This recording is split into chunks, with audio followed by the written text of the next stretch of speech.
Give me your attention.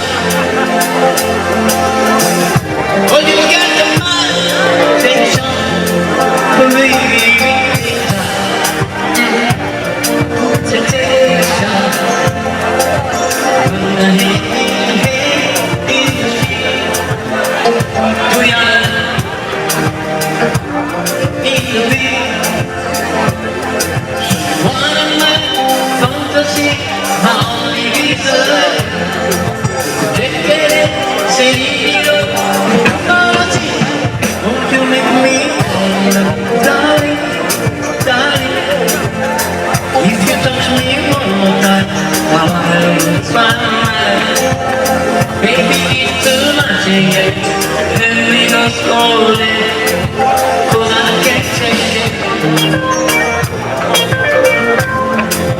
'cause I can't take it, 'cause I can't take it, 'cause I can't take it.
It's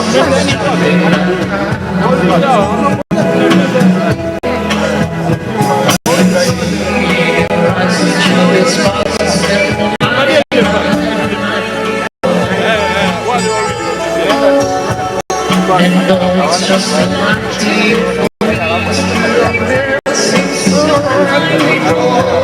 One, two, one, two. Ay, iko sawa. Na iko sawa.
1 2 1 2 1 2 1 2 1 2 1 2 1 2 1 2 1 2 mic check 1 2 mic check 1 2 mic check check 1 2 check 1 2 1 2 1 2 mic check. Ladies and gentlemen, karibuni sana. We're just about to begin. Naomba uchukue kiti chako sasa hivi. Kwa muda mrefu tutakuwa tunaanza.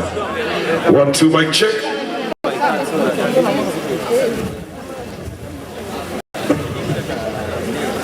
1 2. Tumeleta afya mashine.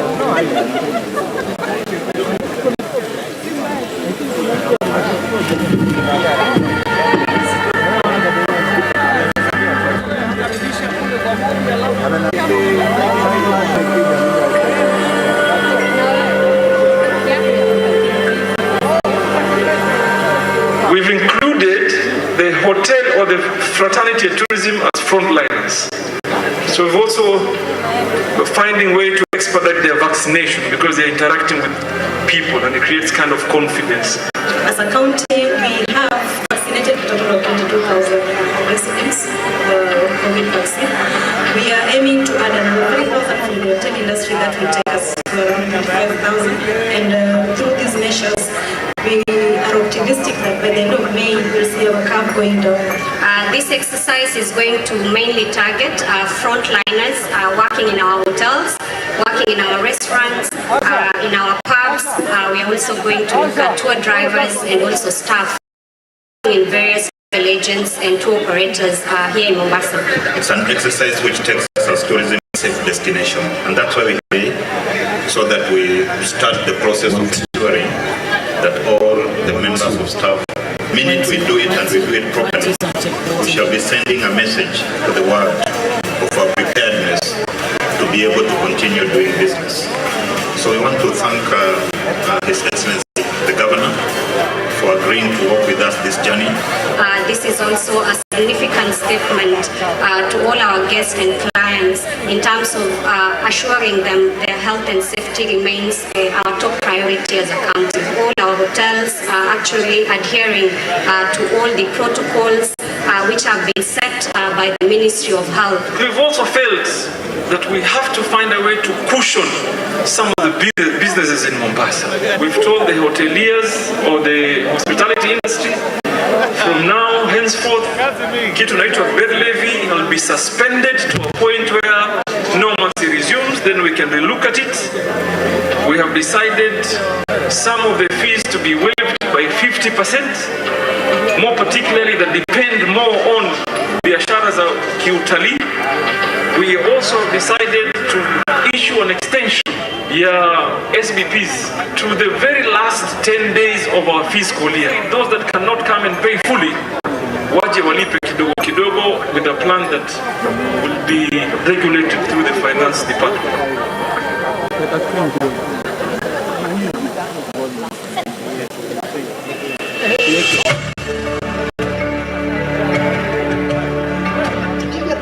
Hospital nafikiri najua nyote ni mabadiliko makubwa sana yametokea.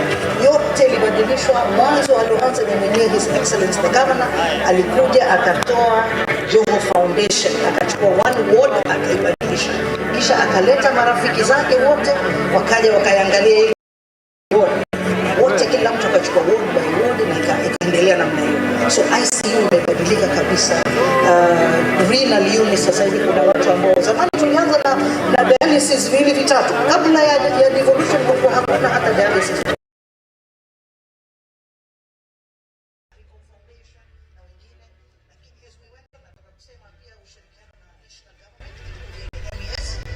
Medical equipment service zile alhamdulillah ilivyokuja ndio tukafanya sasa fully fledged, maana kuna center nzima ya mambo ya moyo, cardiac center, kuna na catheter hii ni mtu anafanyiwa operesheni kama una blockage nini bila mtu kupasuliwa. So unaingia pale ndani unawekwa, unafungwa kata kidogo tu kwenye mguu hapa kwenye mkono, kisha katiwa tubes kama balloon inaenda So kuna mambo mengi. So kwa sasa tuna madaktari wetu, tuna cardiac specialist wa watoto, wa watu wazima, intervention cardiologist, cardiothoracic surgeon, mpaka surgeon tunaye, na tunapeleka manurses wetu India kwenda kusoma mambo na Kenyatta National Hospital. Tuna masurgeons wetu ambao wamekwenda kusoma washarudi, wanaitwa surgical oncologist. In fact sasa hivi tuna mtu wa gynecology pia yuko sasa hivi Moi teaching and Moi University. Dr. Faiza ameenda kufanya specialist wa cancer of mambo ya kizazi. Akirudi atakuwa ni sio gynecologist lakini specialist. Cancer center yetu tuna 3 young doctors ambao washakwenda washarudi. Yaani ile cancer center tunairun sisi wenyewe. Kusema kwa again through national government tumepata radiotherapy center ambayo ishamalizwa na some of the equipments ishakuja zote, na karibu mtasikia kuja kufunguliwa kidney transplant. Hiyo ndio kitu ambacho kipya tunataka kufanya at Coast Hospital. Ukiangalia then where else tumejenga 5 apart from Mrima. Mrima was a health center. It return with our partners MSF ndio ikawa Mrima Maternity Hospital. Tumejenga 5 new hospitals, tunazita sub-county hospital or outreach for Coast General. So that easy tuna wananchi tumewaletea Coast General to you. Tumeleta afya mashinani sasa hivi. So that inakuwa very quickly tuna refer cases to Coast General Hospital. Na pia Portrees Hospital, hatu concentrate only in Likoni, and Portrees Hospital sasa hivi tunaifanya inaenda to level 5. Ilikuwa ni hospitali ambako just madaktari wako pale, sasa hivi tumeinua, tuna surgeons, tuna pediatricians, tuna gynecologists, tuna internal medicine, tushapawa leo mwaka wa 3, kuna internship training center. Tushawajengea theater ya pili na tuna microwave pale, na of course mpaka sasa kitu ambacho tunaomba na mpaka sasa haijakuwa ni kwa ile mental unit, the 70 bed iwe mental hospital. Maana ukiangalia hakuna mental hospitals in the country, ni Mathare pekee yake. After Mathare ndio yetu sisi bado tunaita unit under Portrees Hospital.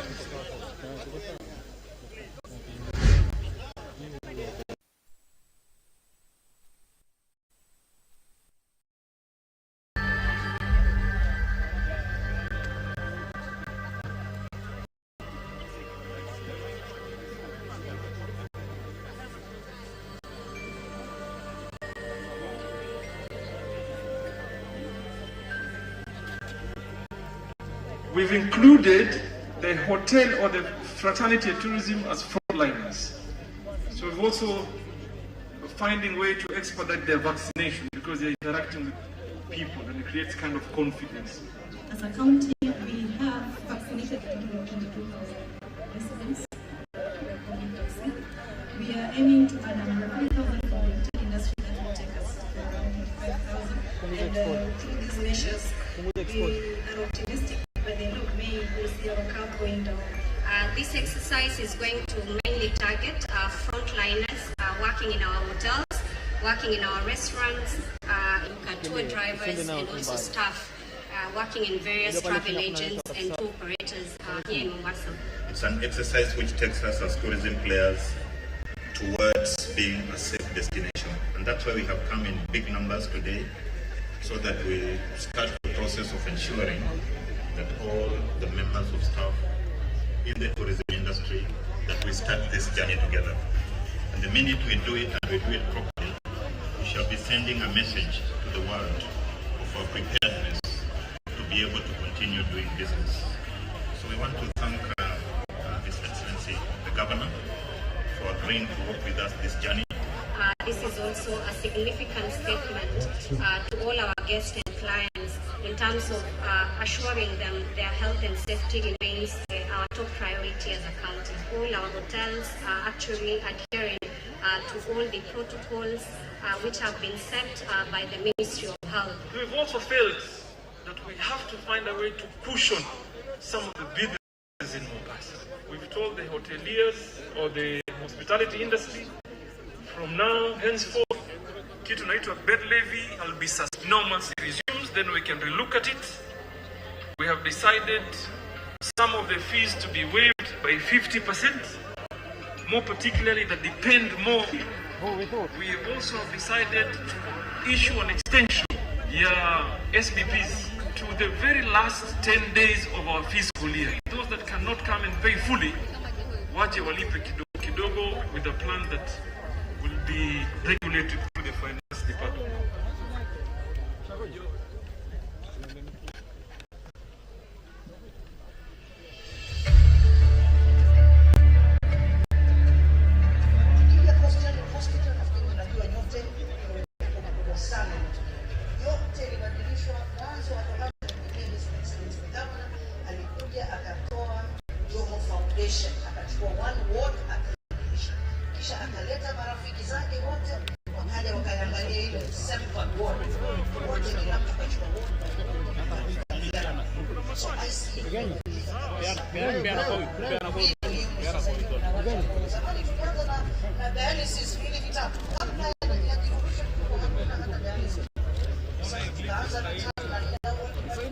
Msaidie one of you kusaidia.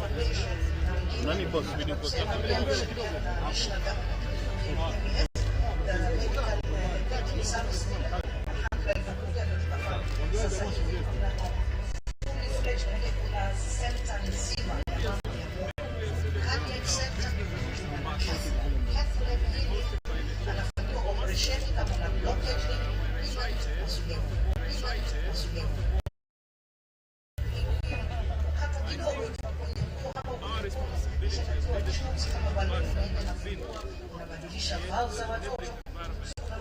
So kwa sasa tuna madaktari wetu, tuna cardiac specialist kwa watoto, watu wazima, interventional cardiology, cardiothoracic surgeon, mpaka surgeon tunaye, na tunapeleka manasi wetu India kwenda kusoma mambo ya international. Tuna masurgeons wetu ambao wamekwenda kusoma wanaitwa surgical oncologist. In fact,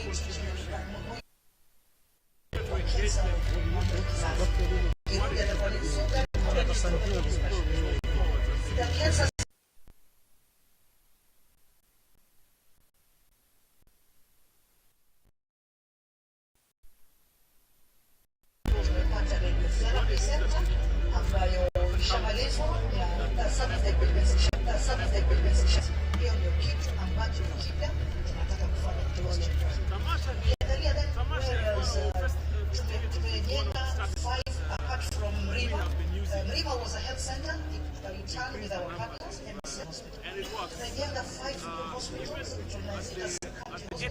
outreach for cost-general. So that easy tunaambia wananchi tunaleta cost-general to you. Tunaleta afya mashinani sasa hivi. So that inakuwa very quickly tunarifaa cases lakini wewe unakuja kuona cameraman. Portuguese hospital. Concentrate only in Goli and Portuguese hospital. Sasa hivi tunaifanya inaenda to level 5. Ilikuwa ni hospitali ambapo just madaktari wa mbali, sasa hivi tumeibua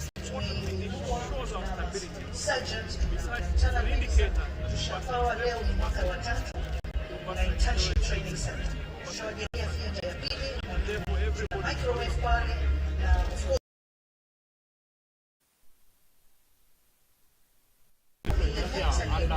how is it how the relations that other countries make have not come up with such a concept?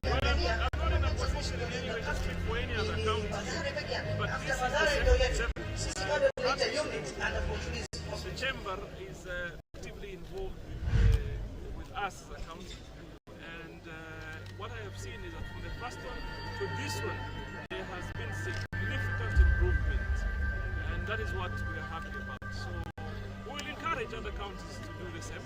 You know, this is an appreciation to the business community in Mombasa. So we're hoping our brothers from other counties and sisters will be able to educate. We've included the hotel or the fraternity and tourism as frontliners. So we've also finding way to expedite their vaccination because they're interacting with people. Let me say that we had talked about this for a very long period of time. Remember, even we are aiming to add 2 years ago, we raised this concern. We've done it over the years. But unfortunately, the system this exercise is going to mainly drivers and also staff working in various travel agents and tour operators here in Mombasa. An exercise which takes us as tourism players towards being a safe destination. That's why we have come in big numbers today, so that we start the process of ensuring that all the members of staff in the tourist preparedness to be able to continue doing business. So we want to thank His Excellency, the Governor, for agreeing to work with us this journey.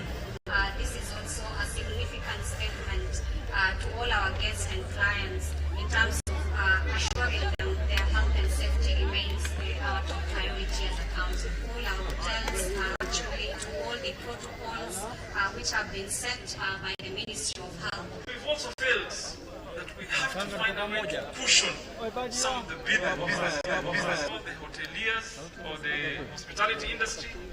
From now, henceforth, kitu naitwa bed levy will be suspended to a point where normalcy resumes, then we can relook at it.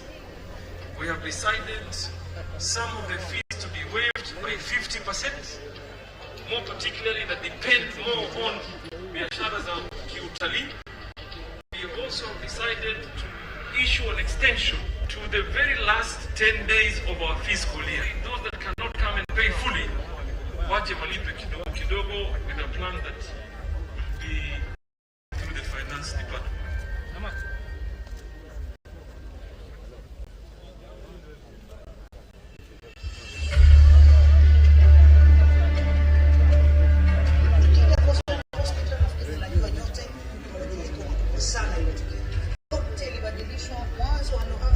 His Excellency the Governor alikuja akatoa Jomo Foundation, akachukua one ward akibadilisha, kisha akaleta marafiki zake wote wakaja wakaangalia ile sample ward wote, kila mtu aliona.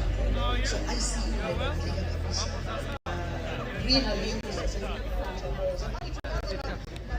Karibu sana His Excellency the Governor of Mombasa County. Karibu sana. Ladies and gentlemen, we are just about to start. Apologies. Lakini tunasema hapa kufanya hapa jaribika neno. Kwa hivyo tunaanza kwa muda usio mrefu. Karibu sana. Wanahabari wetu wote. Shughuli yetu ya leo.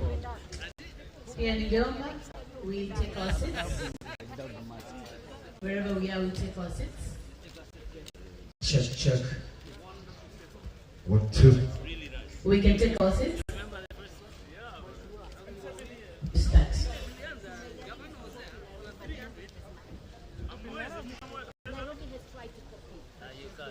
Mtuwasamu kidogo tunaomba kuja hapa kidogo.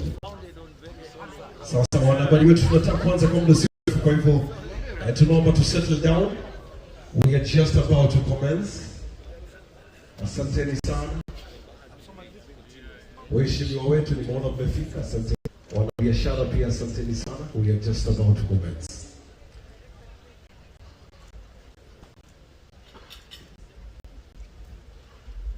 All right.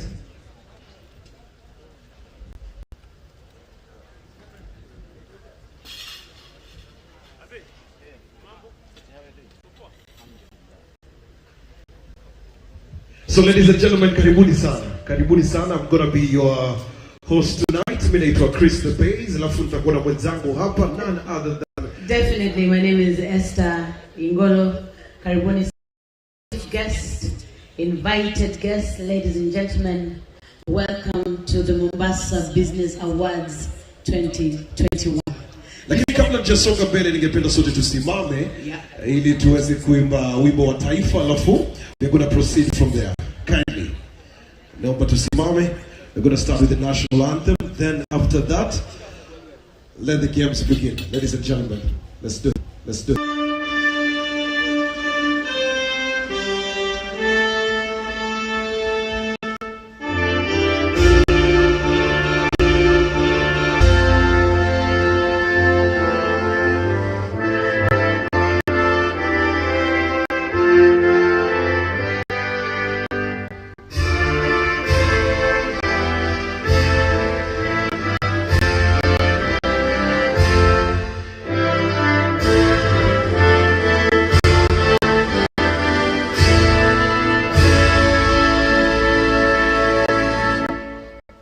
Thank you very much.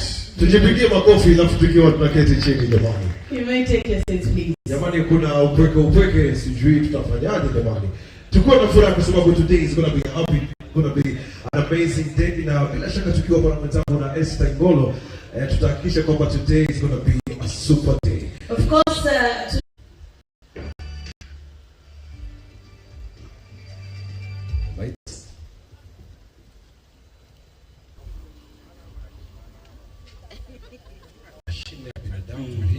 mtu wa kucheza weka bundles. Ongeza bundles. Bas. Nice. Thank you.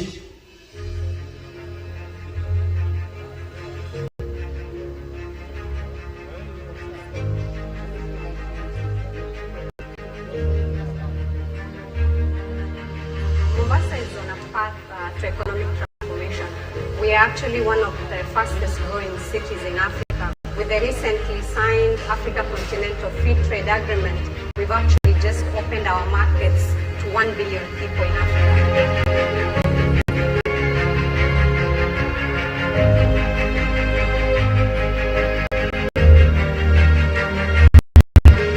This is an economy that has primarily relied on tourism and logistics sectors as key economic drivers. The county government of Mombasa is in the process of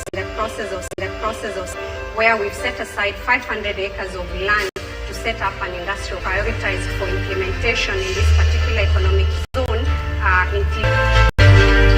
The Medicine Industrial Park is actually strategically located to take advantage. Matajiri, umeona vile wanakaa? Mkiona nimenyamaza mjue Kiingereza imeisha, mnisamee. Iki Lord na Rudy, nimezoea zile events. Unajua the person mwenye alinifunza kwa MC, yes, ni anko yangu. Nani? Ushago, event zote za ushago. Anko yangu ukimwona aki-MC, ni mnoma. For example, shida ni anasahau, anaanza kupeana instructions nayo. Wale watu mmekaa pale ni wewe na anaongea broken speech. By the time event inaisha mtu anachanganyikiwa, tulikuwa kwa harusi kama tulikuwa kwa wewe ni mjomba wako. Huyo ni mjomba wangu. Thank you so much kunileta hapa tunaongelesha. Unasikiaje? Sasa hapa bidi kwa mazuri. Chris, unajua watu wamefika hapa leo kwa sababu kila mtu hapa kuna nini? Kila mtu hapa Esther. Akili yake chap business. hivyo pole pole tu. Kaanga hivi wakati mwingine nasema Mungu angetupea akili 32 na jina moja kubwa. Sio basa tumepatiwa pesa mingi na akili moja. Wewe akili 32 mingi lakini jina moja kubwa. I wish now to invite Mr. Mustafa Ramadan. Of course, Mustafa is the Managing Director of Royalty and Commodities Limited. And of course, he clearly understands the many aspects and dynamics of both importing and exporting different commodities. Mr. Mustafa has been very instrumental in advancing conversations around the ease of doing business in Kenya and in Mombasa as well. I'd also like to recognize the President, Mr. Suleiman Shahwal. He's just joined us. Thank you. So, I feel very privileged and honored to welcome you, which is a celebration of achievements by the Mombasa business community, despite the challenges we are facing locally and globally. Your Excellency, ladies and gentlemen, tonight we honor and reward the Mombasa Business Awards winners for their performance. A performance rooted in focus, dedication, hard work, and a desire to excel. I believe I would not be too presumptive to think that these businessmen and women gathered here tonight all have humble beginnings. But humble does not mean poor in spirit or the lack of ambition or intelligence. Because even the seemingly timid ones have shown us that their determination is simply concealed by their appearance. As the saying goes, don't judge a book by its cover.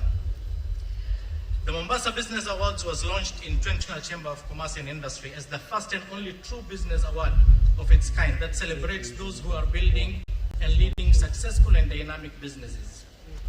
Our core values of excellence, innovation, collaboration, and accountability are the foundation of the Mombasa Business Awards, which comes with our commitment to help our members grow intellectually, personally, and professionally.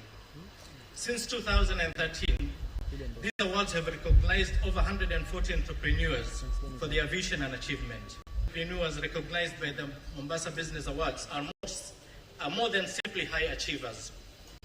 They are people who seek out opportunities and have turned their ideas into action, vision into reality, those around them, by generating employment and industry growth. The Mombasa Business Award has massive importance due to its role in highlighting the best business practices and excellent performance by building their contribution to the economy. To all nominees presented here tonight, participating in the Mombasa Business Awards tells all your stakeholders, customers and employees how confident and proud you are of your achievements. As a recipient of the Mombasa Business Award, you join an elite group of businesses holding this respected and coveted accolade in the country. These business awards, the Mombasa Business Awards judging is carried out by an independent leaders in the business community, financial services sector, academia, and past Mombasa Business Awards recipients. The judges have specific high standards. They know what it takes to be an outstanding entrepreneur and what measures really matter when it comes to selecting award recipients. The 5 criteria applied in assessing the nominees are entrepreneurial spirit, value, strategic direction, national impact, and innovation. Over the years, the awards have evolved by refining categories. This year, we have introduced 2 new special categories as requested by our members. The first one is the award for Best Real Estate Developer, towards achieving the affordable housing pillar in nurturing young talents in Mombasa in partnership with tech hubs like Swahili Port, Support Solutions. They represent very different businesses in very different parts of Mombasa County and Kenya as a whole, with one thing in common. They embody the spirit of enterprise that is at the heart. Tonight is the start of celebrating their success stories. For the last 2 years or so, we have seen a steady flow of difficult economic news and uncertainties in Kenya and around the world. There is no doubt that the entrepreneurial spirit represented, not just by these finalists, but by all the entrants, have proven that you can build a bright future. As we prepare and gear up for election year 2022, we urge local politicians to put Mombasa County first as they carry out their campaign and refrain from creating unnecessary tensions or promotions that would affect the businesses that are slowly recovering from the COVID-19 pandemic. Mombasa belongs to all who live in it. Let us not exclude anyone. Let us not leave anyone behind. Let us make everyone feel a sense of loyalty. Your Excellencies, ladies and gentlemen, as I conclude, I wish to take this opportunity to congratulate all the nominees in the different award categories pursuing business success. I want to remind you that success in life is not for those who run fast, but for those who keep running and always on the move. So keep running. Thank you and enjoy the rest of the evening. Ladies and gentlemen, a round of applause for Mr. Mustafa. Asante sana, thank you very much. You would not have said it any better tonight by just telling us that we are all winners. Talking about the year 2022, I now wish to invite Mr. to give us a few remarks. Honorable Badi Twali is a sitting member of parliament representing the people of Jomvu. And for those who don't know, Jomvu is in this great county of Mombasa. Karibu sana mheshimiwa, kijana mwepesi, karibu. Okay, thank you. To our chief guest, His Excellency Hassan Joho, Governor of Mombasa County. To my colleague, Mheshimiwa Abdulsomad Sharif Nasir MP Mvita, Mr. Mustafa Ramazan, Chairperson KNCCI Mombasa, former Chair Mr. Morrell, Colonel Andrew Sisu, Secretary General PAMESA, Chairman Nairobi Security Exchange, all protocol observed. It is indeed a great pleasure to be part of this important event.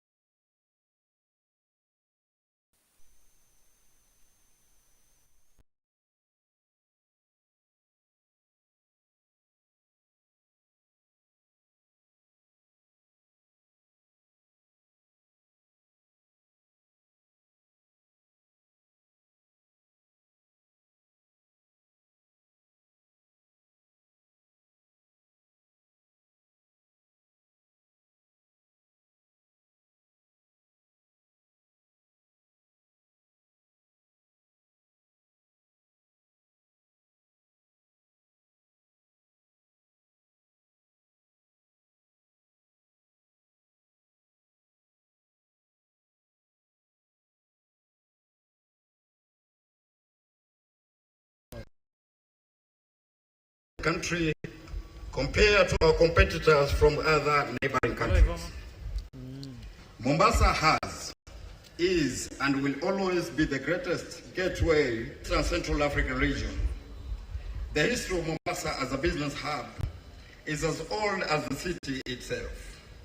It's a city of African civilization, so its place in the history of international trade and permanently be secured. The welcome and hospitable nature of the people of Mombasa has promoted peaceful coexistence of entrepreneurs, visitors and locals, thereby creating a very enabling environment for business growth. The service sector is the bedrock of the economy of the coastal region. This is a sector that was hardest hit by the impact of COVID-19. The transport sector is the highest contributor to the country's GDP at 23%, followed by manufacturing at 16%, real estate at 12%, as it has been said by Mustafa, contributing to 10% in total. The four sectors contribute to 60% of the GDP at county level. Disruption of global supply chain system severely affected the maritime, transport and logistics. Accommodation sector, while the notable cases of COVID infection in the area not only resulted to loss of livelihood, but also loss of lives of our people. Even with easing of the COVID-19 restriction measures, the business environment is yet to fully recover due to challenges brought about by the pandemic as well as pre-pandemic challenges. So business and business people exist to alleviate challenges facing humanity. It is therefore a collective responsibility for the government to work together and eliminate these challenges. The Mombasa business community has clearly pointed out to the threats posed by various government policies, especially and how that will affect their businesses. The requirement to move cargo from the vessel to SGR, then to inland container depot, has brutally affected those involved in transport, container freight services, and warehousing. The spillover of these effects will also seriously affect the hotel and accommodation as well as other support services, significantly contributing to massive job loss in the region. I cannot do this kind of things before the chief guest has spoken. Kwa hiyo no, chief guest anasema ako sawa. His Excellency Governor, are you okay? Umetupatia tik? Haya. Something shit. Beta imana ya Feragola. Anza katikati. Anzia katikati. Chris, nafikiri alimaanisha ile kizungu ameongea imruhusu sasa afanye kitu. Ngaleta kitu legit. Kamwaya chemical. Chemical nafasi ya juu. Vitai mwana ya Feragola. Umepata? Something good. Gavana, tafadhali niruhusu nikae. Sio hiyo. Hata mimi nakataa. Huyu hapana elewa. Sasa inaonekana Vitaimana ya Feragola. Feragola. Huyu DJ ni wa Bongo. Akienda sana ni Diamond Platinum sasa. Na Alikiba. Sasa ameweka za Alikiba sote.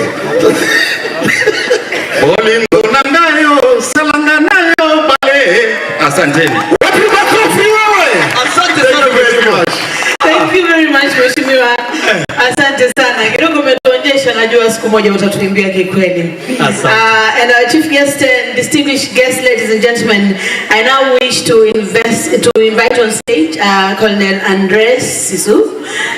Andre is the Secretary General for the Port Management Association of Eastern and Southern Africa, and is also the current Executive Secretary for the Pan-African Association for Port Corporation. Welcome, sir. His Excellency, for Mvita, Honorable Abdul Swamad Sharif Nachir, MP for Jomvu, Honorable Badi Twalib, the host of this event, KNCCI Mombasa, through the leadership of Mr. Mustafa Ramadan, all dignitaries present, ladies and gentlemen, a very good evening to you all. Let me begin by congratulating all the nominees in the different categories for the Business Awards. As we all know, various sectors of the economy were adversely affected by the insurgence of COVID-19 cases throughout the year 2020 up to now. Certain businesses being affected by it rose as well. So here today, in celebration of all the milestones each one of us has striven to make and achieve in order to keep the economy running as well as open. As the Port Management Association for Eastern and Southern Africa, we have had the opportunity to engage and collaborate with the Kenya National Chamber of Commerce and Industry in bringing synergies in both public and private sectors through the various stakeholders' engagements. The purpose being to promote trade and blue economy initiatives in the region, which are part of our mandate and deliverables as an association. Aligning ourselves with the AFC FTA, which became operational from the 1st of January 2021, PAMESA is also partnering with KNCCI Mombasa chapter in reviving the conversations aimed at the continued development of the African cabotage or short-sea shipping and blue economy to enhance trade advancement or of the social economic development of our continent. Our colleagues from the industry are very well versed, we have heard here, with the many challenges facing the maritime industry at the moment. We also note that various regional economic commissions, national governments and African entrepreneurs supported by African Union 2050 Africa in 50 Africa in 50 Africa in strategy continue to lobby for implementation of new cabotage laws, maritime transport industry. However, which must be overcome initially, that includes increasing the capacity and efficiency of the African maritime industry. Touching briefly on the African maritime affairs has revived discussions, so far mainly on the continent, among all participants in the maritime industry. While some see scope for change and developmental opportunities, others still oppose an African continental maritime cabotage regime, and more broadly, an African blue economy, citing the following arguments: low intra-African trade volumes of general cargo or bulk traffic, inadequate port infrastructure, and insufficient numbers of qualified seafarers and captains. largely an attractive economic and political environment for investors. Opposing legal system, common laws and civil laws, inefficient financial and political structures. In practical terms, is there enough business to support African flagged ships? What states will participate? Where will the seaport hubs be? Whereas the arguments against a mega project like a Pan-African cabotage regime would seem to be based on sound analysis, its proponents, on the other hand, argue that on the positive side, a continental cabotage regime would provide job creation, improved economic independence, foreign currency rate savings, an additional source of state revenue, and that it would reduce disproportionately high freight costs. With the 5 key thematic areas highlighted in the African Blue Economy Strategy, developed and endorsed in October 2019 by the African Union, Specialized Technical Committee on Agriculture, Rural Development, Water and Environment, which includes shipping, transportation, trade, ports, maritime security, safety and enforcement. All this will be an area of focus in the ongoing and future discussions and deliberations with the aim of unlocking the AFC-FTA potential by rethinking the maritime cabotage and blue economy for improved connectivity. With that said, and given that brief background, I would like to take this opportunity to invite each and every one of you to attend and participate in the jointly planned forum between PAMESA and the KNCCI on African Maritime Cabotage and Blue Economy Conference and exhibitions to be held on the 3rd and 4th of February 2022 here in Mombasa. The event will enable stakeholders from Kenya and other African states to exchange technical views and experience with regards to creating enabling investment into the African maritime cabotage. I thank you and we look forward to having you participate and partnering with us in the said forum. I wish you all a pleasant evening. Thank you very much.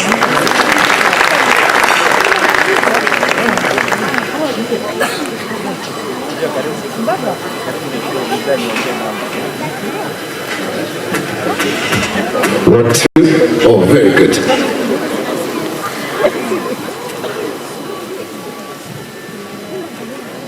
Sorry guys, thank you very much. Hold and a round of applause, ladies and gentlemen, for that. Asante sana, mpigeni wa coffee. We are inching closer to the time about to start our awards.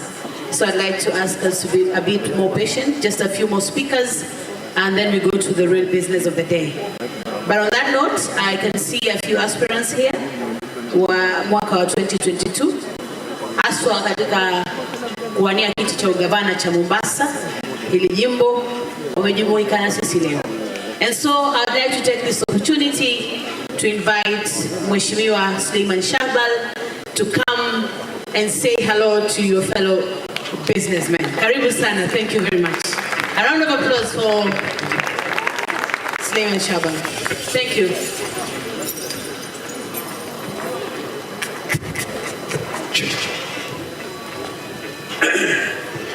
Good evening, ladies and gentlemen.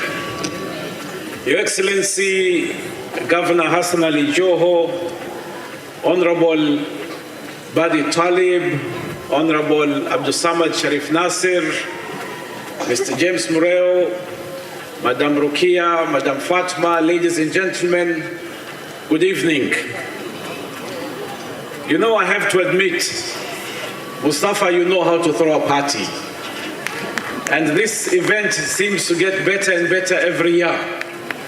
And I'm very happy to see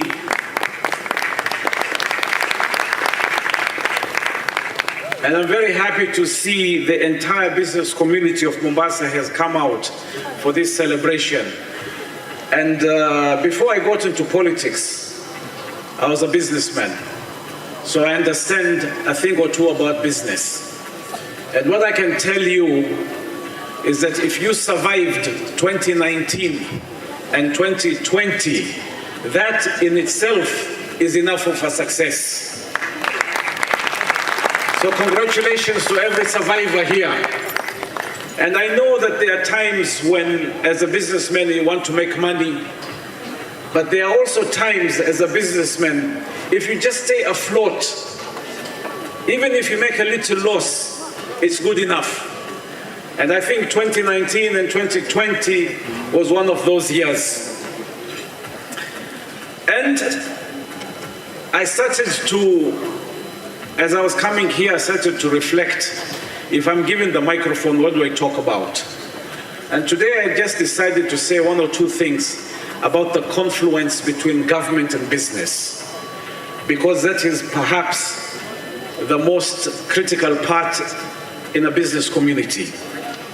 And I've come to realize that the most important thing that the business community needs is we need a responsive government.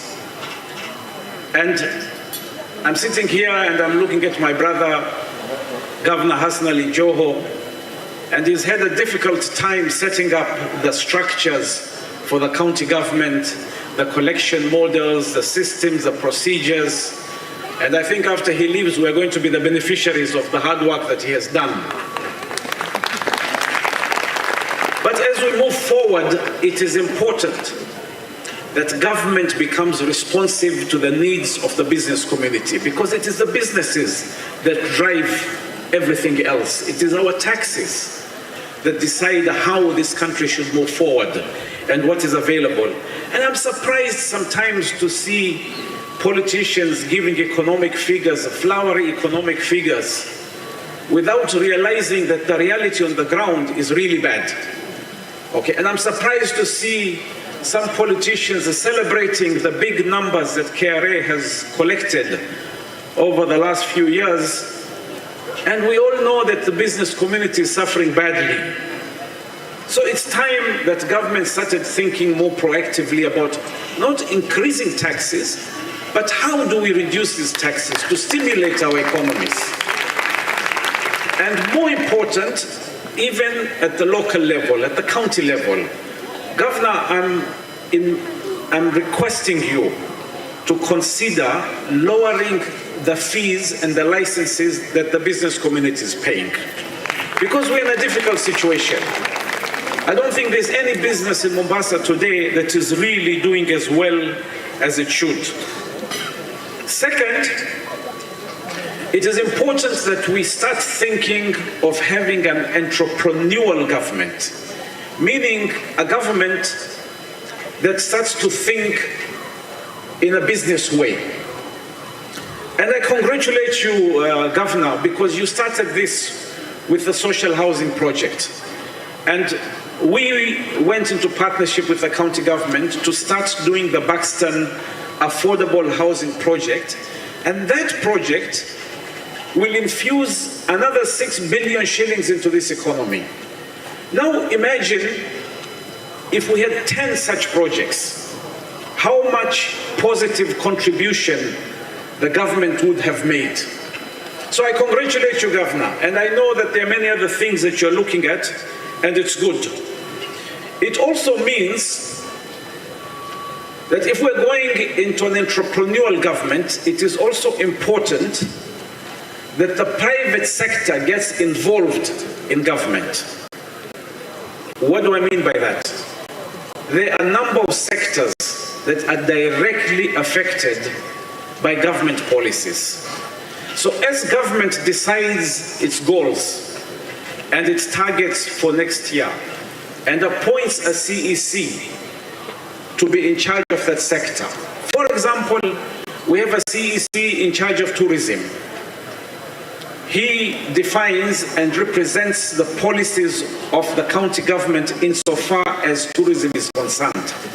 I personally believe that that CEC should report to the governor, and he should also report to a board of directors from the tourism sector so that we align interests, we align goals, we align the most efficient use of resources. And right now, we need to look at how can we increase investment into Mombasa, because our economy is stagnating. We have perhaps suffered more from COVID and from the effects of SGR than any other county in the country today. And we can see it in our economy, we can see it in our businesses. It is time that we look at how we can attract foreign investment into this county so that we create more business opportunities for even the smaller businesses. We need to look aggressively at how we can reverse the negative impacts of SGR. How can we continue the constitutional fight to get a share of port revenues? If Narok County can get shares from Masai Mara, if Turkana has negotiated a percentage cut from the oil in Turkana,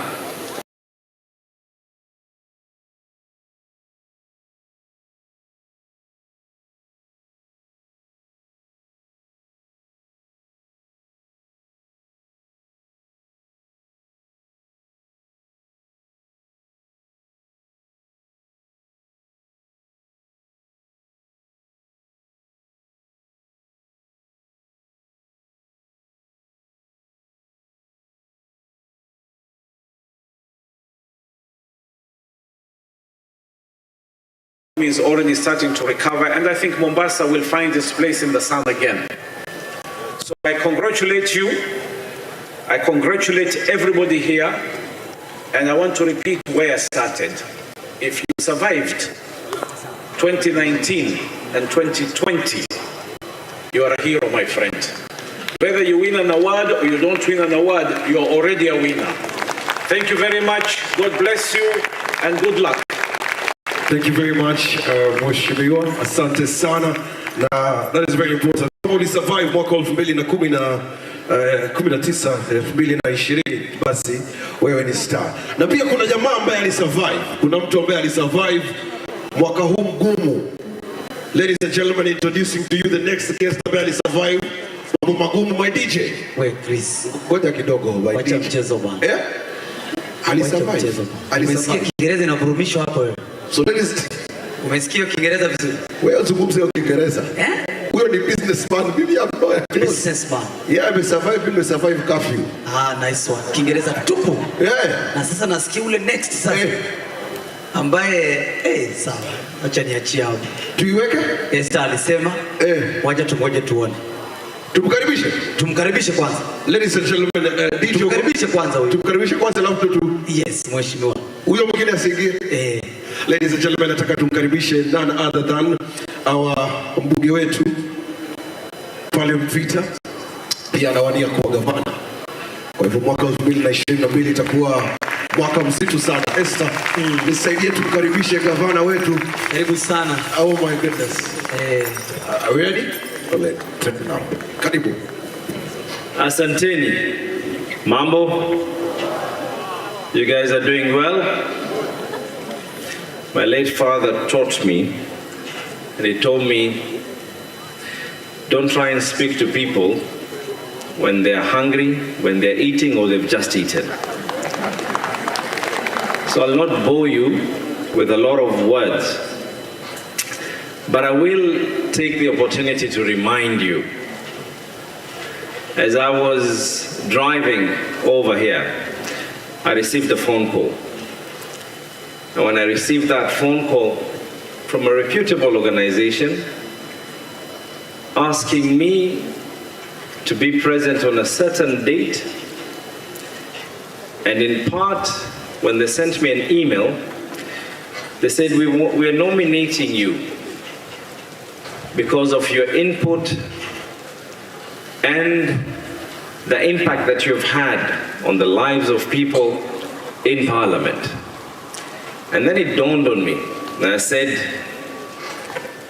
you know what defines us is not awards. what defines us is nothing else except what we are celebrating here today. And I remember individually and collectively, I have dealt, and I'm just going to talk about this year alone, I have dealt with a number of you. Mustafa and your colleagues will agree with me.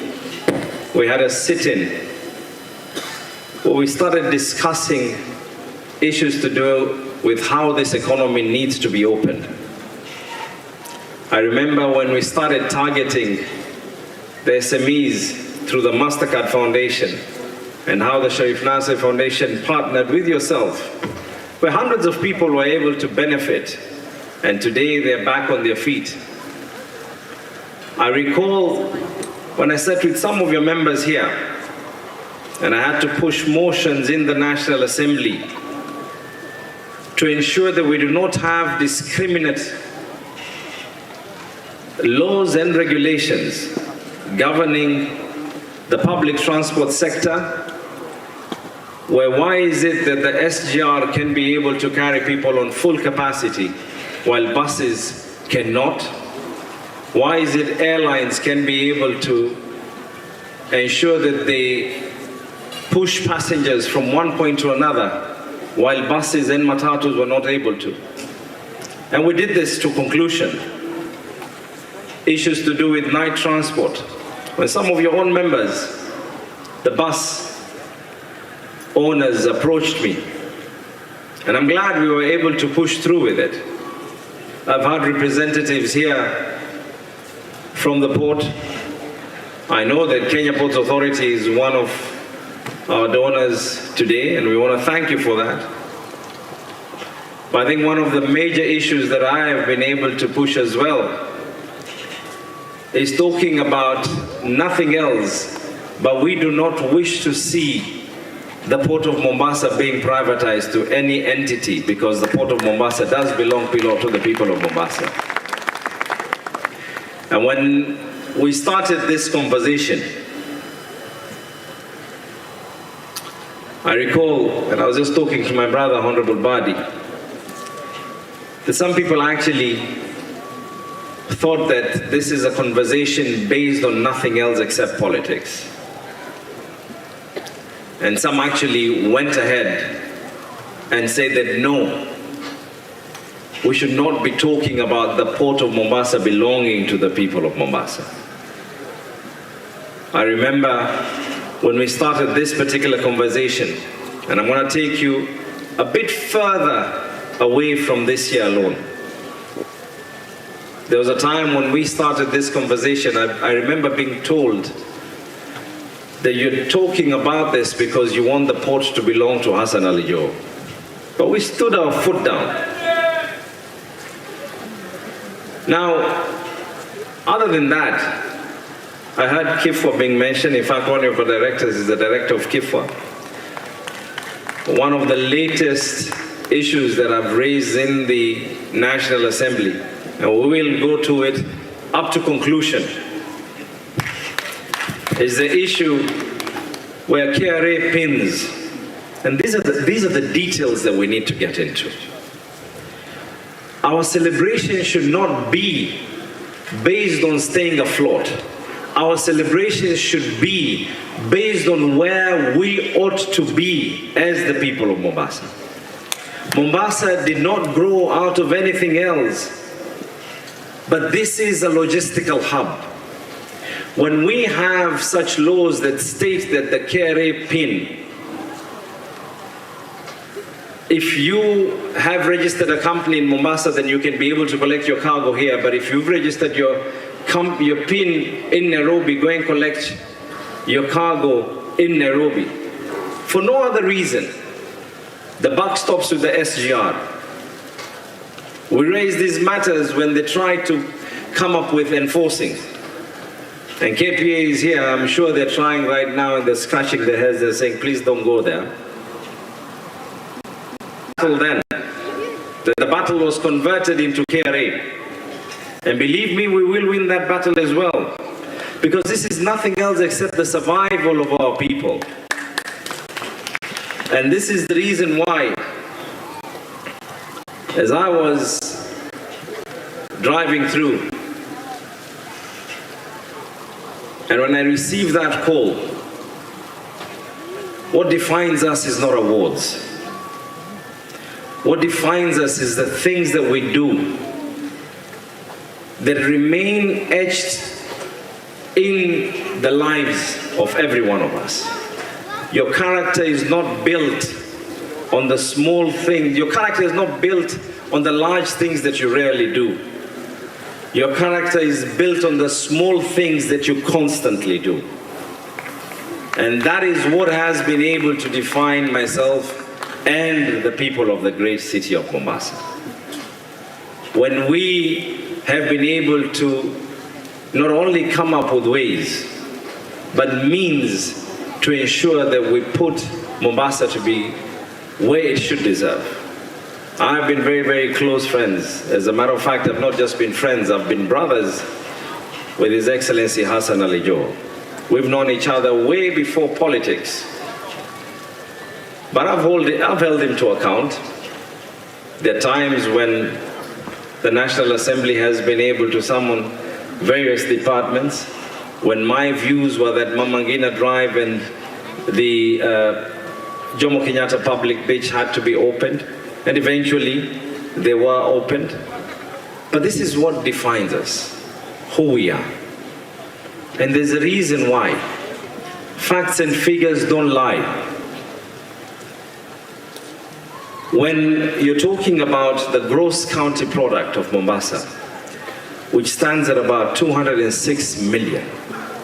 Now listen to these figures. At 206 million, manufacturing takes about 32 million, which is about 16%. Construction takes about 20,765,000, which is at about 10%. Another 10% is from the home.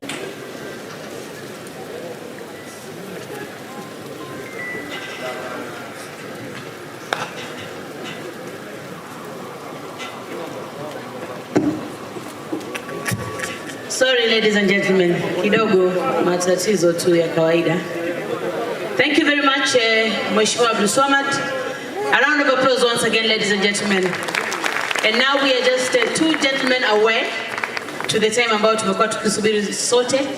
I would like to request all of us, wale ambao tunaweza kuingia kwenye mtandao, the hashtag is Mombasa Business Awards. Ladies and gentlemen, our next speaker, Mr. James Morrell, is the current chairman of the Micro and Small Enterprises Authority. Prior to this appointment, he was the national vice chair of the Kenya National Chamber of Commerce and Industry. He's a well-known personality in business and in the leadership circles in Kenya. Widely been credited with the revival of the Kenya National Chamber of Commerce and Industry Mombasa chapter, which has been restored to its glory through a series of transformative initiatives during his tenure. The Mombasa Business Awards is actually one of his initiatives. Karibu sana, Chairman, to give us your remarks. Thank you. Thank you very much, Esther. Excellency Governor Joho, Chairman Mustafa,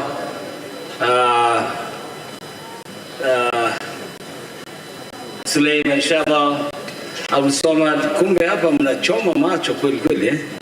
Certainly the people are sitting with I'm going to look around. Mheshimiwa Badi, Qatar Airways regional representative.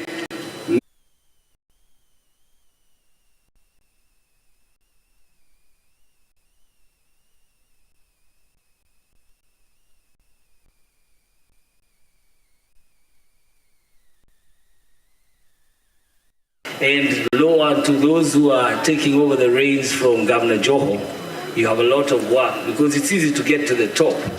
Staying at the top is going to be a big task. And I challenge whoever is aspiring to look at that record and see if you have the right size of shoes to be able to take that responsibility.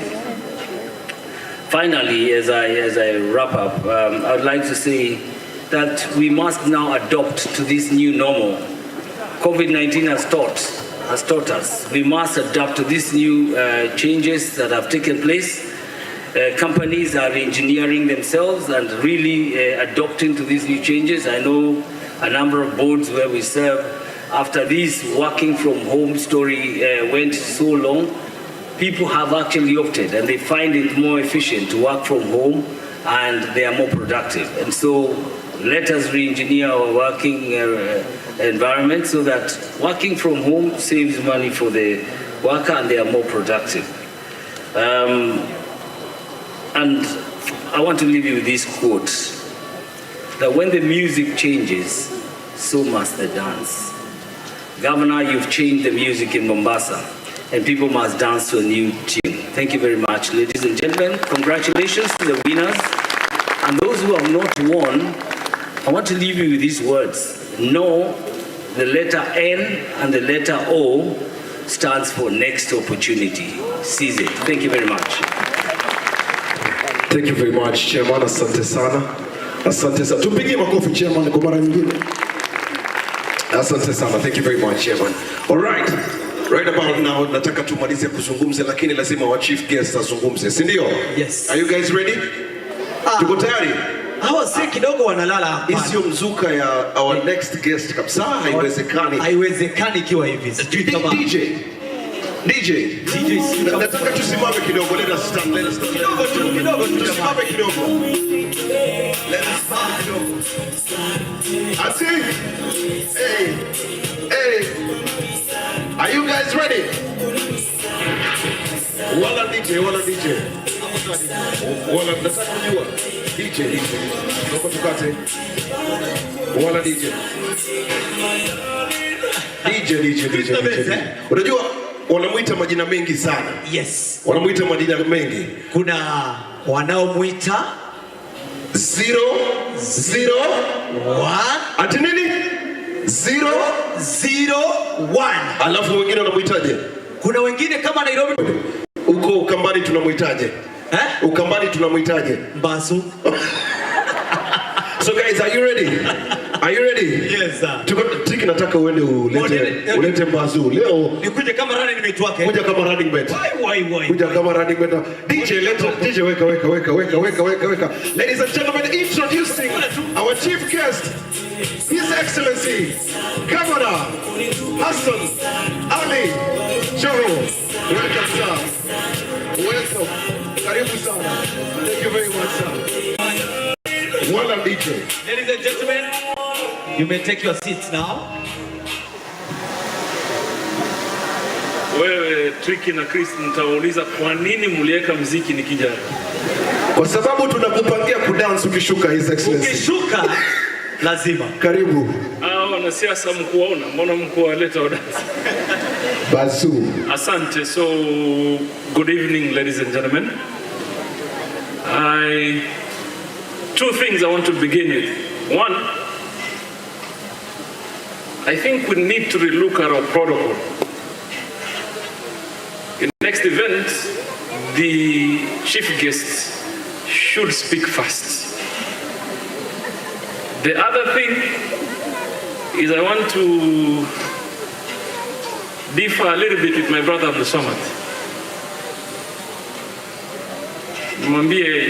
There probably are many things that you've learned from Al-Marhum Sharif Nasir.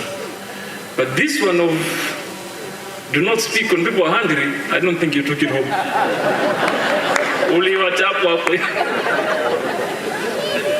So, first of all, let me begin by congratulating the Chamber of Commerce for the leadership that they have provided to the business fraternity in Mombasa. Yes, this is the 7th function to celebrate the business community. Probably this is, in fact, there is no probability. As a matter of fact, this is the last one for me as the governor.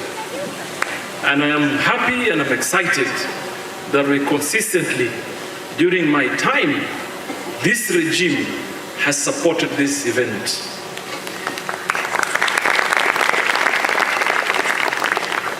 There's obviously very many reasons as to why we did that. Very many reasons.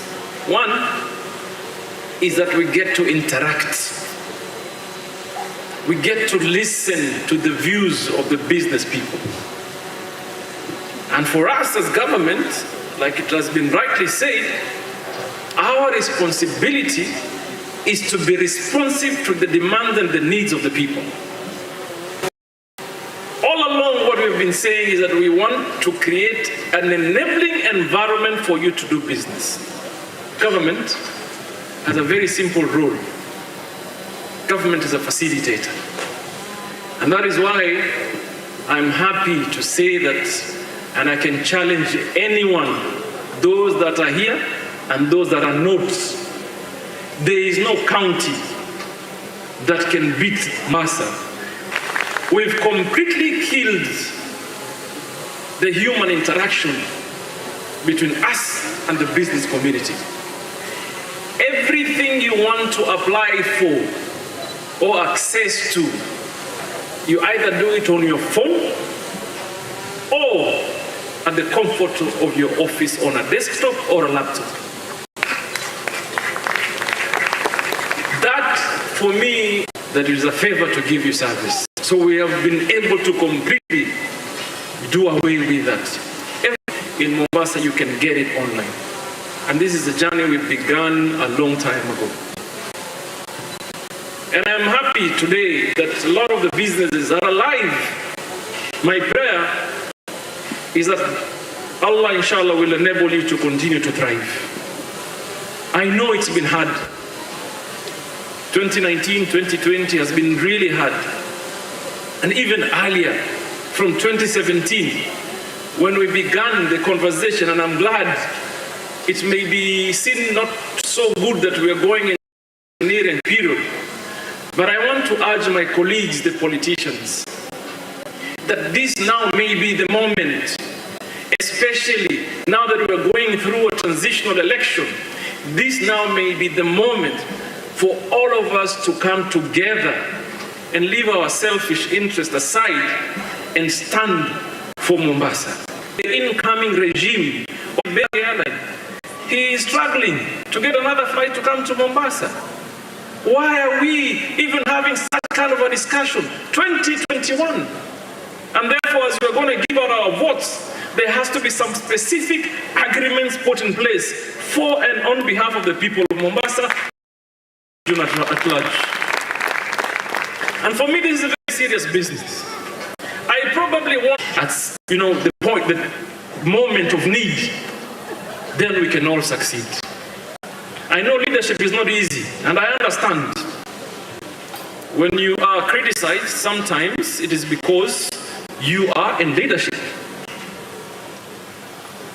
But let's just be truthful about what we want to do, what we want to say, what we believe in. I and Albert Badi here, when we welcome to the handshake here in Mombasa, I told Uhuru first some sentiments the first time we met. I told him, Your Excellency, leo nimeona GSU iko nyuma yangu. Nikasema, are we back to where we were? And then later on, ikatupita and showed us the way to the function. But our last encounter, we sneaked in with Badi, using Badi's wife's car, and we were met by a whole contingent of GSU that stopped us from going to some, simply because we were going to say what we believe is the truth. So yes, we're engaging. Yes, we need to talk. But where we are today, because it is electioneering year, I'm telling you, my brothers, that those that are running for seats differ on many things that we have done many things. And I was launching some road yesterday that we're doing in partnership with Trademark East Africa, that we got some funding from British High Commissioner. And I made a joke, and I said, probably in other projects that we shall do, we shall factor in some funding to buy some people miwani ndio waone kama kazi inafanyika. Really? Because some people have the audacity to ask us, but where are we? What have we done? Mombasa here, we've invested heavily on our health infrastructure. Mombasa is the only county today that continues to do open heart surgeries in our public hospital. Mombasa here is the only county that has now been seeing over the period referral from private hospitals to public hospitals. Our cardiac center in Mombasa, and I'll tell you why I'm saying this here, because I believe it is relevant.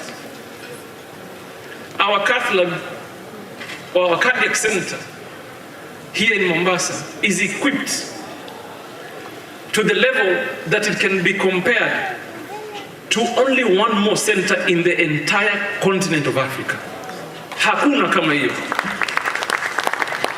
Now, in our public hospital, we're doing kidney transplant. Let me tell you why it is relevant for all of us today. As we build other infrastructure to support our businesses, we also support the health infrastructure so our people, our workforce, our manpower would stay healthy and access easily world-class. So, Badi has spoken on the roads infrastructure. What these MPs didn't tell you is that after the handshake, we made our own demands. We asked for a meeting with Uhuru Kenyatta, went to State House, negotiated on the roads that we want.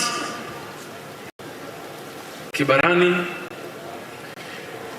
there's going to be bypass, Mombasa West, Mombasa North. There's going to be dualing of this Mombasa Malindi Road, like the Thika Highway that we have already concluded. Designs have been done. We are only disagreeing because we feel that they should factor in public transport like BRT. That is going to happen. And just many others. Even the bridge at Likoni, we've negotiated.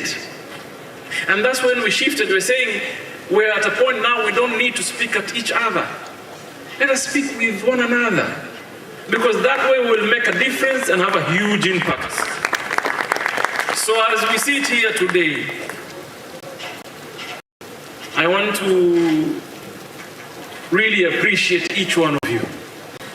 Seme asanteni sana for coming out in such big numbers. I was asked a question there as I was walking in that there's quite some volatilities on electioneering process, you know, intolerance of some level that has been witnessed. What I know is that Mombasa is going to be different because we are different people. Our diversity is our strength. We believe in one another. Every tribe, every race, every religion lives here, and we've never had a problem, and we shall never have a problem. And truly, believe me, I have seen it work. That is a huge strength that not many counties have. For example, in my office, I have all tribes, and I am glad I did that because the level of productivity is really high. So my CECs are here, not so many of them. I see like 4. Mariam, can you stand up and wave? Dr. Neto, can you stand up and wave? Fauz Rashid, Taufik Balala. And there's too many chief officers around here that I only see Asha, Shikeli, and Barbara. Is that you? Hey, you're looking hot. Why? Kumbe your makeup, you look like that. I saw Mugabe, Anwar. Who else is here? Aisha, and Pauline. Is that you? Bana mimi sasa itabidi mambo ya makeup tutabidi tuongee sasa. I live with you, but I don't even recognize you today. So I want to urge all of us that solutions do, and for government need to be engaging with our people. Finally, in Kenya, today everybody is engaging on economic models. Those that are experts, we feel we have something to say. But I just want to urge all of us and those that are pursuing leadership, economic models, principle number one, it has to be interactive. You must understand the needs of the people. I believe strongly that there are a lot of issues that can be resolved that do not require monetary or money. There are serious policy issues that needs to be looked into. And if they are sorted out, then our economy shall grow. Tuko pamoja? Kuna mambo tu ya mfano, if you lifted truly hii maneno ya kukazia watu ya airline and you allowed space, what that means for you and me that you don't want to see today, you probably think your solution only lies with money. It means more jobs. There'll be more Carolines there employed by Qatar. Really? I mean, you just create incentives. And many other issues, countries that have succeeded in the world for businesses to grow. And I looked at Dubai, for example. You tell me who in Dubai as a citizen was given money by government. They're only given some incentives. Government invest in infrastructure, policies that know fundamentals for issues that affect all of us. God bless you. Thank you very much, Your Excellency. Thank you. His Excellency, usishuke bwana. Na ulikuwa umetoka haraka. Amesema sawa, amesema tumempata. Amesema legit. Mimi sijui kama uko tayari.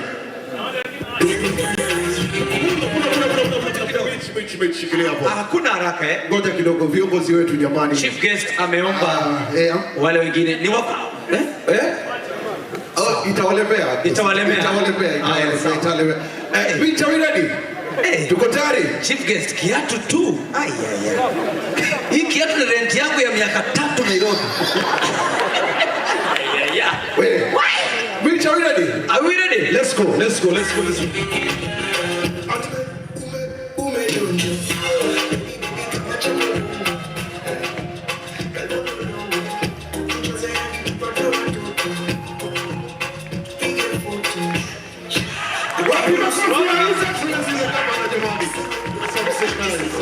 You know, he's the best. Yes.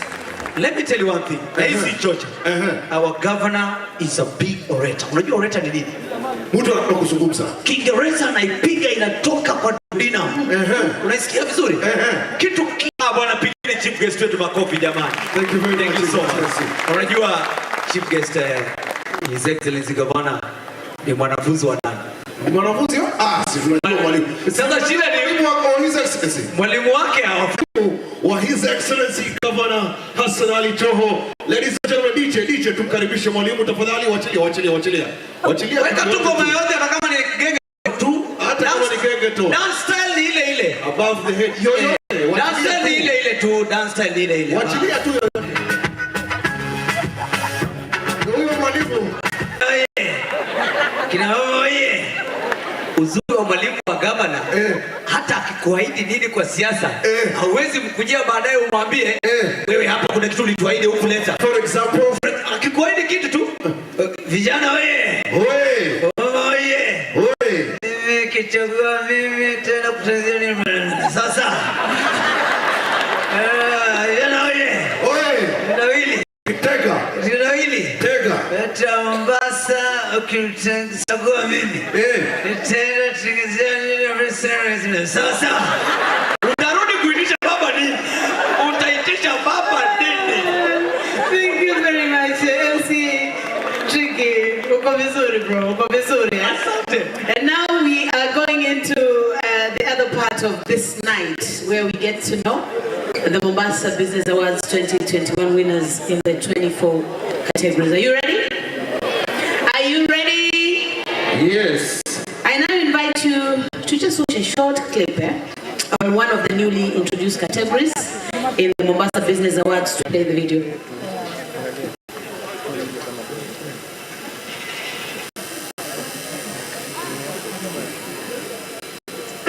They will treble in population over the next generation. People must be at the center of this change, especially the young people. It is imperative to give them the tools to participate productively, and we must create a policy and physical environment to facilitate by way of young people in our cities, angry, empowered, and impossible as long as you don't lose hope and you focus. And so I would really like to commend His Excellency, the Governor, for being able to give these women an opportunity. Regardless of their disability, they were able to make use of their special abilities, and they were able to be trained to be ready for this century where everyone is going digital.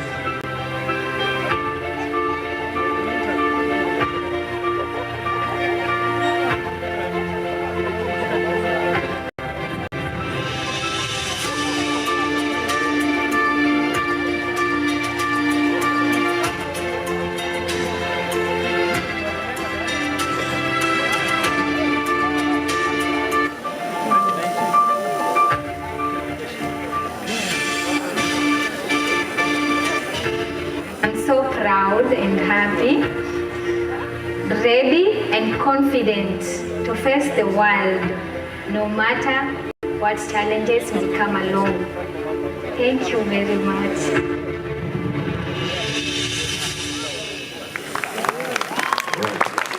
Thank you very much.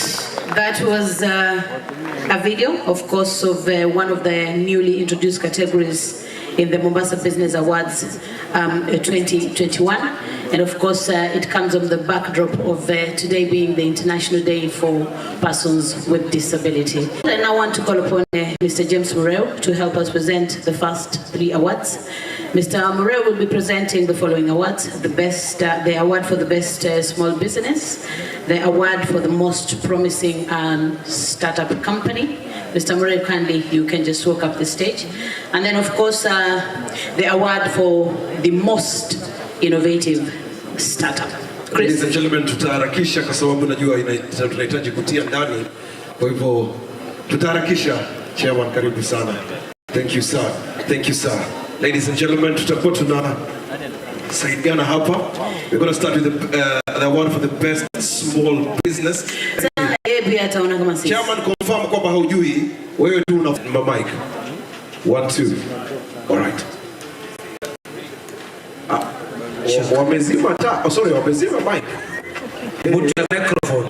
Change the battery. 1 2. Check. Okay, Chris, then you can probably just, we can share the We're getting an extra microphone. Just all right, thank you. All right, ladies and gentlemen, apologies for that. Remember that this is the award for the best small business. I can confirm I'm the one who's opened this envelope. And we roll the drums. Roll the drums. Roll the drums. The category we are looking at is the winner. I missed that opportunity. Award for the best small business. Small business. And the winner is John Stack Supplies and Enterprises. Let's put our hands together. Let's put our hands together. Tafadhali. Naomba ukitajwa unakuja hapa tafadhali ili tu save on time. Muda hauturuhusu. The winner is please number you Poma, is there a representative? Please Doyo Yuanya. John Stack Supplies and Enterprise. Wow. Let's put our hands together for them. Tafadhali.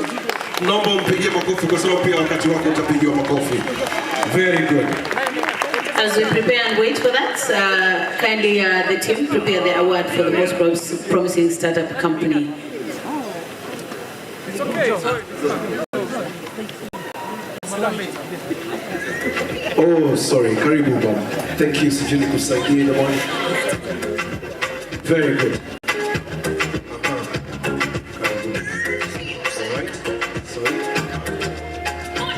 Sorry.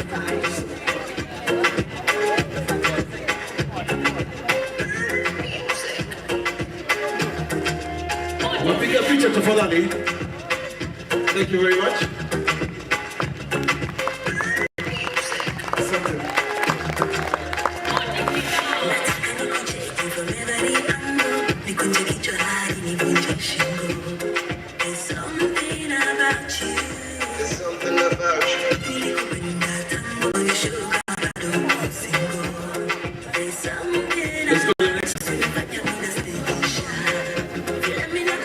The next award is?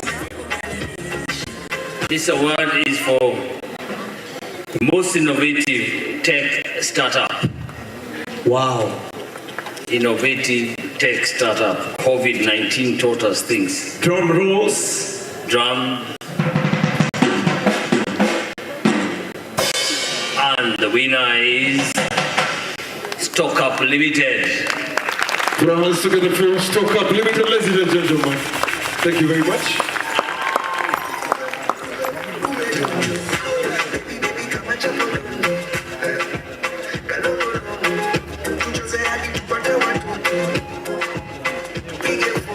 Award for most innovative tech startup. Karibu sana, pigeni makofi.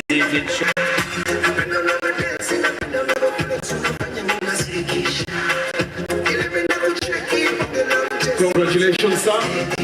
Keep it up.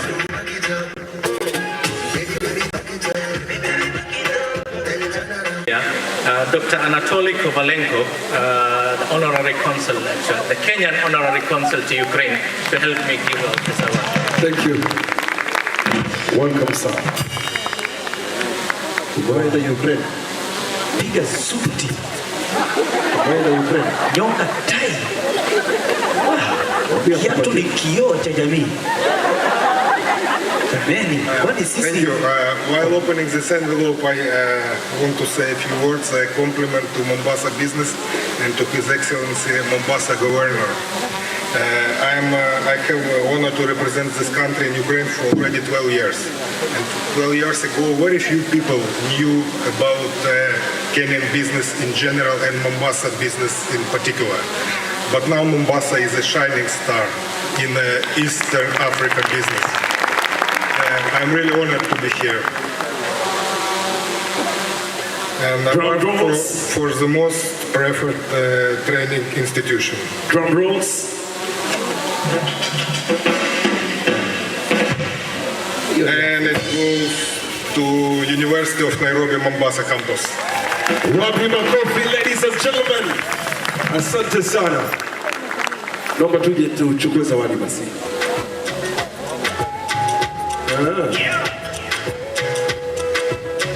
Inaonekana they are not here. So,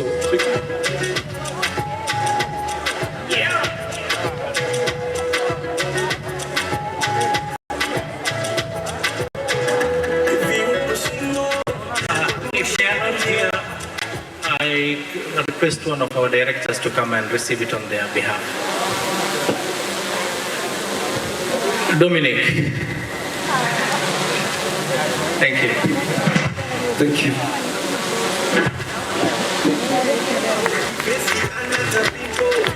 Let's clap for the director for that. Keep on the stage. Thank you very much. Asante.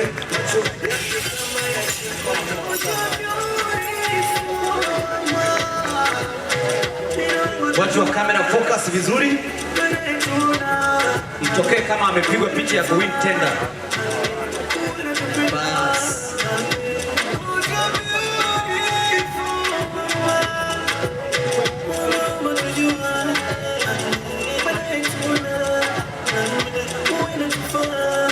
DJ. Thank you very much. Oh, asante.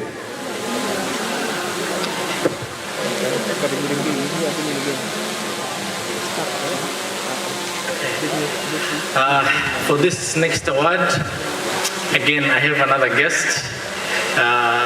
We have the Deputy Head of Mission at the Colombian Embassy, Madam Claudia. Please join me on stage. Thank you. Welcome.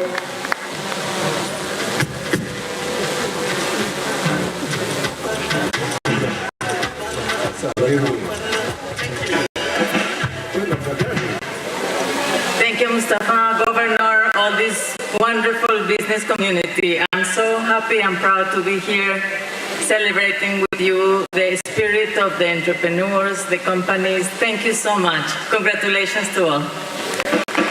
Social media. Premier Hospital. Kujeni basi, congratulations. Waliosherehekea ni wengi wanaokuja. Hawa ni madaktari hawa. Premier Hospital. Wow. Lakini hapo naona watchman bado. Mnamuona? Tumtaje? Lazima akuje security. Takuonyesha yeye akishuka. Angalia walking style tu. Hawezi kuwa unatembea hivi na unadungana sindano. Atunaendea wadi hivi na unadungana sindano. It has never happened. Doctors, you will see them. Okay, nitajie daktari akishuka. Mbona venye wametense sasa wataanza kubadilisha walking style. Shukeni, if you are a doctor will know you. Congratulations. Okay. Madaktari na watchman anataka kuongoza. Anyway, congratulations. Thank you very much, Chair.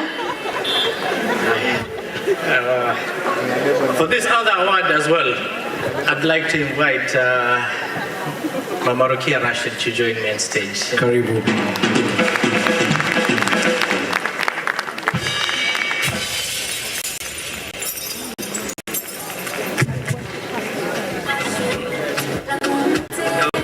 This one. Very good. Very nice. Something. Jamani tumpigie makofi apate nguvu ya kwenda. Karibu sana mama.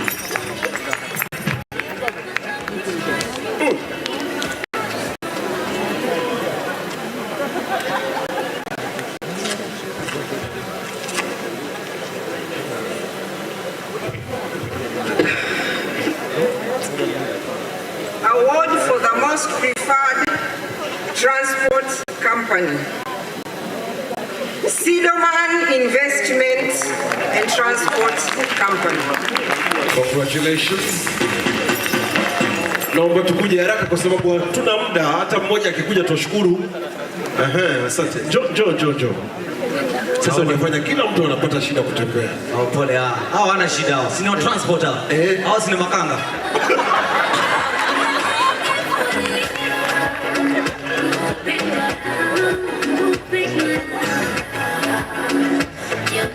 Karibuni sana the winners. Asante sana. Very good.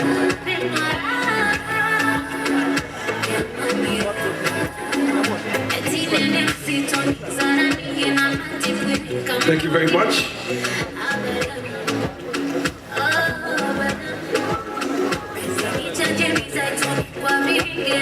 Ladies and gentlemen, nataka mjue kwamba karibu tunamalizia. Kwa hivyo msichoke, bear with us kidogo tu, we are close to the end. All right. Thank you very much. Asanteni. Picha iko sawa, legit. Asante. Wanashuka. Thank you.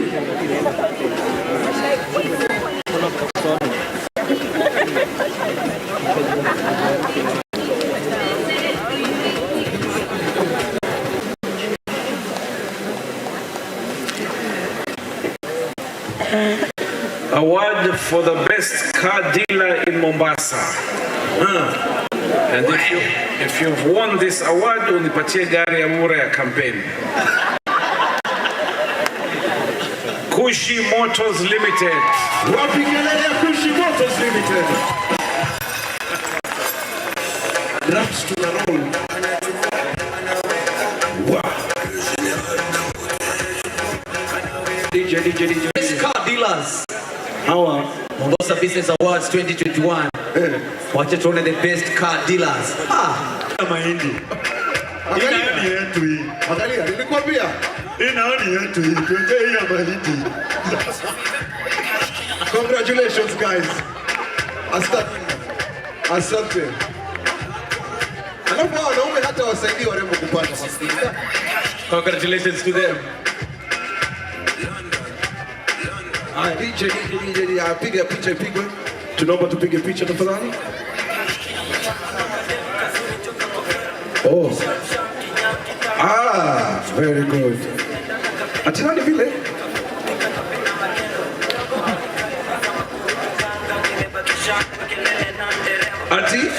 shangwe kelele na nderemo.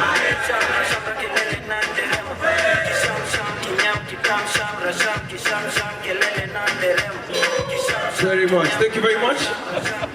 Asanteni sana. Tricky analazimisha mpatieni kazi huyu kijana. Nipeni kazi tusiake mahindi bwana. Patieko kazi bwana.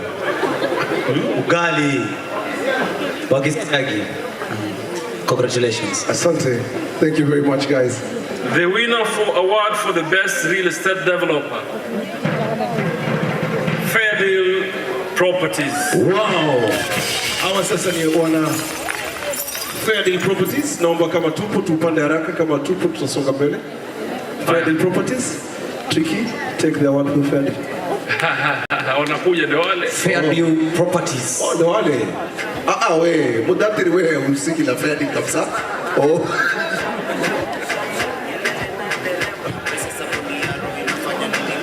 Sio huyo.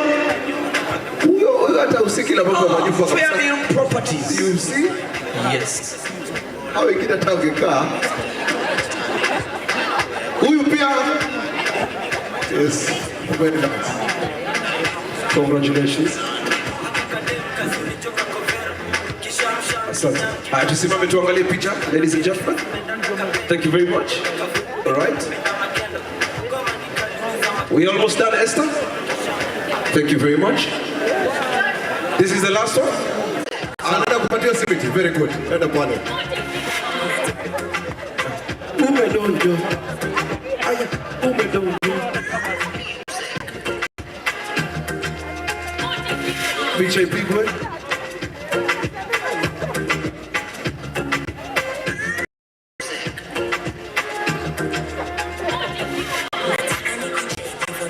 Congratulations.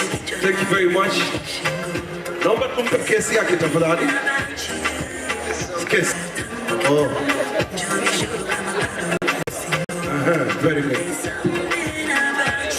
Wanasema leta ukitaka. All right. Kindly, as we wait to present this award, Dominic Morrell from Polycon Services, kindly come on stage. You will give the vote of thanks after His Excellency is done. So, I don't know how to announce this because I was not given an envelope. And just given this written Department of Transport, Infrastructure and Public Works. Whoa. So when I asked Mustafa, what is the reason behind this? He says, for your innovative idea of introducing Happy hour sio hiyo unafikiria. Na si kinywaji, huyu si ndio unafikiria hivyo?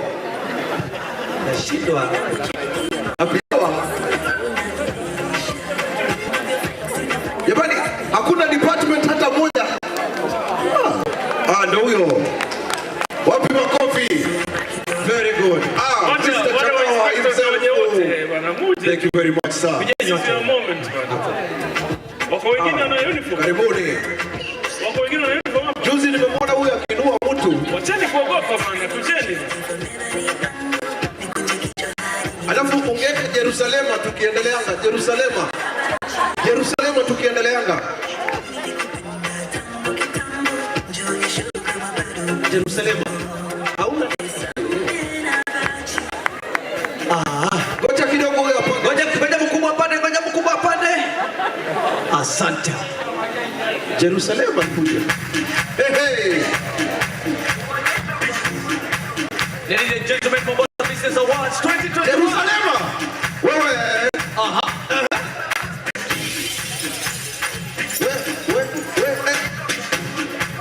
Jerusalem.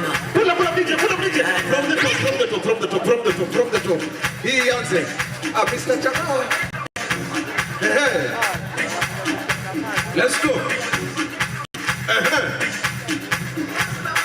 Hey. Thank you very much.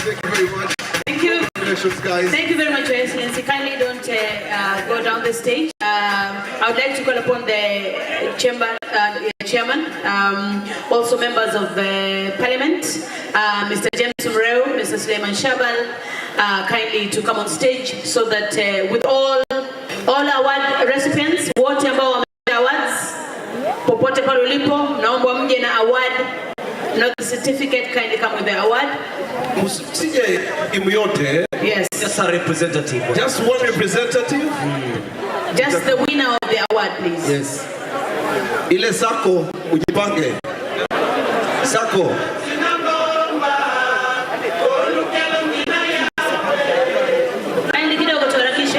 Wewe jamaa wa Mani pia unaweza sema kwa hiyo picha, uko sawa? Manchester Huyo mtu wa Mani anaweza sema pia hapo tu. Thank you very much. Karibuni sana washindi wetu wa leo. And if you don't have an award, we'll appreciate if you stay back. Naomba, tafadhali. Sio kila mtu. Sio kila mtu. Next year bado iko. Yes. Yes. Alafu ile ya CEO ndo huyu kabisa msogee CEO thank you so much. CEO Mombasa Cement. Ni rafiki yangu mkubwa sana. Ladies and gentlemen, wapi makofi ya Mombasa Business Award 2020. Ladies and gentlemen. Congratulations, all of you, congratulations. Haya pia mnaweza dance kidogo hata kama just tingika left right.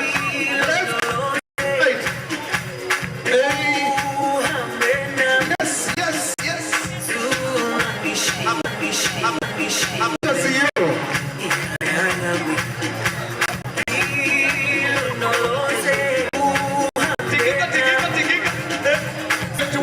Ladies and gentlemen. Ladies and gentlemen, this is Mombasa Business Award 2020. Wow! Ladies and gentlemen, thank you very much. His Excellency Nobosi Shule, His Excellency, there's one more thing. Tutakusumbua leo lakini tusamehe. Tusamehe, His Excellency.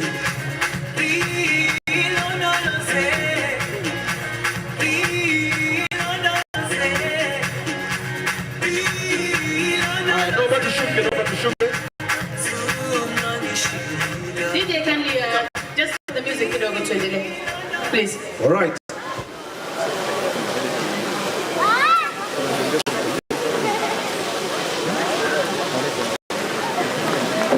My board of directors to please join me on stage.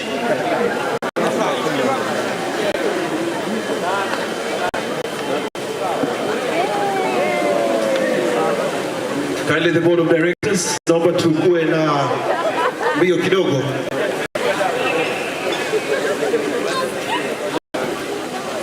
Board of directors, naomba tupande haraka tu kidogo kwa sababu nasikia chakula inapoa kidogo. Chakula kinapoa. Asanteni sana. Mr. Sam, see you my big brother. I grow up. So, Dominic Morrell, Karibuni. we need you nearby, okay.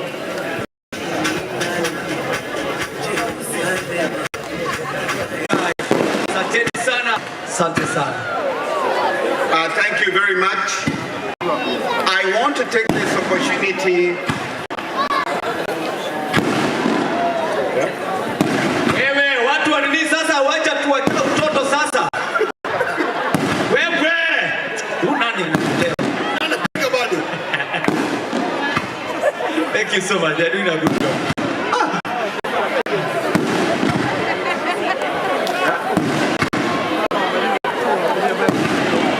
Ladies and gentlemen, I have a surprise for you. Wangapi hapo wamewahi safari? Huyo mtu wa nyamazi. Wangapi wamewahi safari na Qatar Airways? Mkono juu kama. Wacheni go. Wapi nuru wewe? Kama unafurahi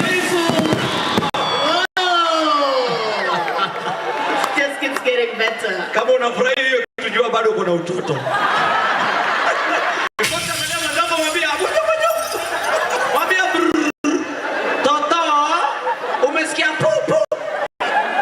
So ladies, Mr. Chairman, of course. So thank you. His Excellency governor a difficult job, but I hope I can be able to make it in only 2 minutes. Because now I particularly want to mention the presence of Honorable Abdul Samad, Honorable Badi, CECs and Chief Officers, Mr. Moget, Colonel Adre, Honorable Council of Ukraine, and many more who are here this evening. This event could not have been possible without the sponsorship of the county government, the Premium Energy, last and not least, the KPA. But all could not have been put together for this. Please put your hands together for the thank somebody very special in the chamber. Apart from the chairman, we have a CS Putabi.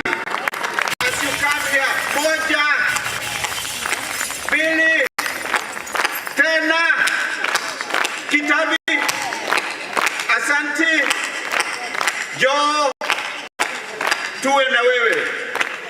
Thank you very much. Finally, I must thank the team that put up all this decor in advance, our caterers, for what we are going to receive. Thank you so much for being there for us. And to the Safari Sound, thank you for the entertainment. And finally, a very special thanks, because today we celebrated the winners. But the truth is, there were many people who are very good, just missed, just because, can we put our hands together for the second distinguished one? Thank you, ladies and gentlemen. I don't want to be between your dinner. Let me say, let's have the dinner. Thank you. Just a minute, there's another announcement. Customized with my name. Back to the stage is because it's developed fully, the company, the design, the making by one of us to go to Nairobi to be able to compete in the city of Nairobi. So we wish you well, we pray for you, and if you want to buy a customized bag, her company is called Aigu Enterprise. Nice. Aigu Leather. Nakama, are you on Instagram? What are you called? Aigu Leather. Are you on Facebook? What are you called? Aigu Leather. Are you on Snapchat? What are you called? Aigu Leather. Are you on TikTok? What are you called? Aigu Leather. God bless you. Tricky, hakikisha unampost. Inaitwa? Sawa. Aigu Leather. Thank you very much. Gulson very much. Karibu sana Nairobi. Yuko Nairobi, sio karibu sana Nairobi. What were you listening to? Wewe ni wa Mombasa eh? Ni wa Mombasa lakini uko Nairobi. Ni wa Mombasa, sio huko. Unaenda tukukompete Nairobi. Tukukompete. Basi ukikosa mahali pa kulala niambie. Asante sana. Karibu sana Nairobi. Thank you very much. So, Chris, I probably just want to make one announcement. We're going for dinner. The VIP and the vegetarians will have their dinner on this side, my left side, and then sisi ndio tuko tutakula kule. Wacha niakiti kama kana kama mtuka ndege. Rudia tena. VIP and vegetarians pale kando, upande wa kulia kama unaangalia stage, if ni mimi unaniangalia ni upande wangu wa kushoto. And then on the right side, everybody else has their dinner on that side. Thank you very much. Esther anasema everybody else. VIP pale. Watu yangu. Tent ya nyumba. But dinner all day. Yes, and remember we still have the ticket. So I hope you win. Tumeambiwa sisi hatuwezi shinda. It's okay.